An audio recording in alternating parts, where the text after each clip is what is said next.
This fantastic team has not only been on our screens once, not twice, not even three times, but four, and it does seem to be their lucky number. So let's see if this Fantastic Four film can truly live up to its name. Let's get into it.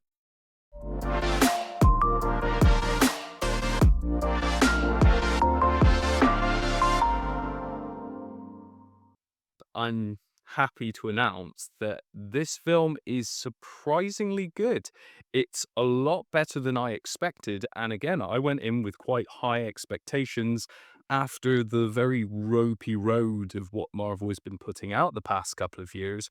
It's so nice and refreshing to sit in a cinema and watch a film where I trust the production company. For once, we actually have an MCU film that is quite basic in its story, but that's such a relief when we've had so much multiverse and agendas thrown around. And thankfully for this film, yes, it does set up elements, but it doesn't force it upon the viewer. The entire time I was watching it, it was just this glee, this safety net feeling where the more I watched, the more I enjoyed and the more I relaxed and let my guard down. And Marvel doesn't disappoint with this film. It's genuinely wholesome. The general premise of this film is that the big bad Galactus is coming to destroy their world, and the Fantastic Four need to figure out a way, using all of their different attributes, a way to take him down before it's too late. I think setting this entire story on a completely different multiverse, it just really helped ground this film and was able to let the audience follow along, even if they were completely fresh to the franchise. The Human Torch and The Thing, their humor bouncing off of one another is very dry and very subtle, but it works well to deliver more information about their relationship and the characters that they are as a whole.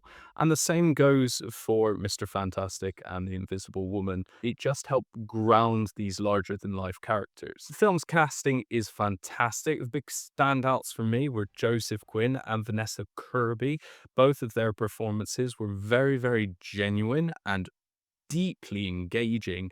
They all had their individual tasks within the story, which some worked incredibly well and others filtered through the background. The reason I say this is that Vanessa Kirby's main role in this film is very much to do with motherhood and moving heaven and earth for your child. And that was a deeply emotional and engaging plotline to follow.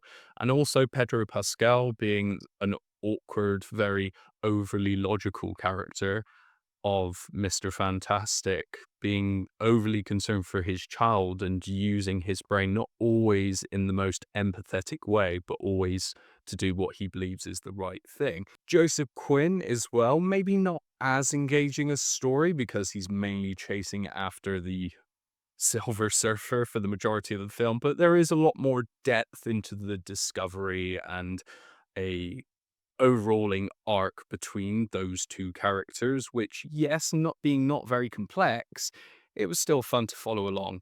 My only critique with the side stories and where I felt that the film was overly chopped down was Ben Grimm. There were moments in this film where he goes off and he goes past the school and he's picking up a car and he's trying to impress kids, and then a young female teacher comes out and they have a connection. And all the way through the film, it does dip into that, but it doesn't lead anywhere. But there's always connotations of Ben's depression because of his deformity and not knowing his place in society, and yet is never really pinned down to be a major issue, as the entirety of the Fantastic Four on this Earth is greatly loved. And it never seems like Ben is dealing with any prejudice. So that felt a little wonky, but again, didn't distract me from the quality of this film. One of the elements I did pick up on also was the fact that the production team made a point of making the public, the living public within this city, an actual character. Now, I haven't seen that since the Sam Raimi Spider-Man trilogy, where people would look up and call out for their superhero to save the day. And that is probably why I got this sense of nostalgia. It wasn't that there was a cameo pop up or there was a name called out. It was the fact that they respected and acknowledged the fact that this is a living, breathing world. And those people have thoughts and feelings and opinions that were definitely vocalized very well in a very hard hitting emotional scene in this film. Now, before we go ahead with anything else, the absolute peak moments of these films are with the Silver Surfer. It almost had me jumping out of the seat with excitement because the way they incorporated surfing scenes. I mean, in the trailer, I believe you can see her surfing through lava in one instance, which is gorgeous to look at, especially as the Silver Surfer is completely chrome and all the lighting effects are constantly bouncing off of her and creating just this stunning imagery. But there are other surprises in this film and how she utilizes that surfing capability, which just completely blew my mind. I won't say anything more on that because I think you need to see it to believe it. Also, for you, those worried that this is going to be a CGI fest, don't panic. Yes, there are a massive amount of visual effects, but the majority of them pull them off very well.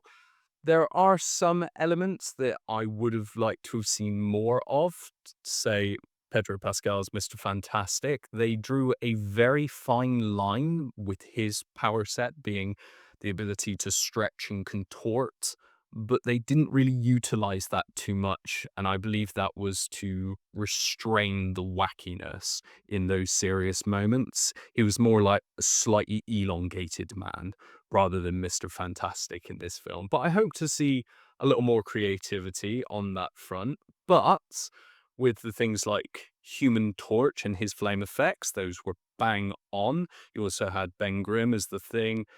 They used a lot of practical elements, especially with Galactus, which is the most impressive thing. They did a full body costume and then digitized the actor to play Galactus in the film, which works incredibly well. It's so seamless. So, on a visual standpoint, absolutely fantastic. Excuse the pun.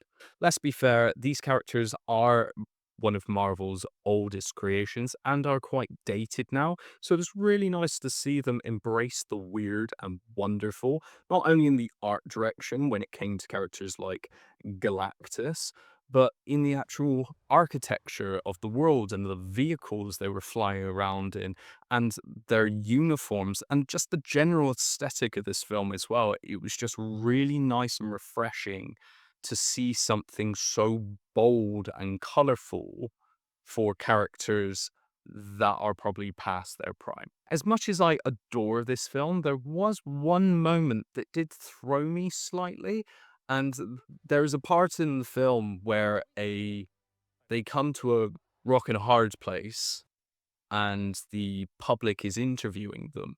And it seems like the sort of information you'd want to keep to yourself until you had more of a plan. And yet, unfortunately, it's shared quite liberally with the entire world, which then spirals a lot of the issues for the team in the second half of the film. To be fair, without that happening, there's a lot of critical elements that wouldn't play out, so I understand why it was written that way. On one hand, it worked, and on others, it was slightly confusing. As a whole, I think this film was a deeply creative passion project for the MCU to deliver fans.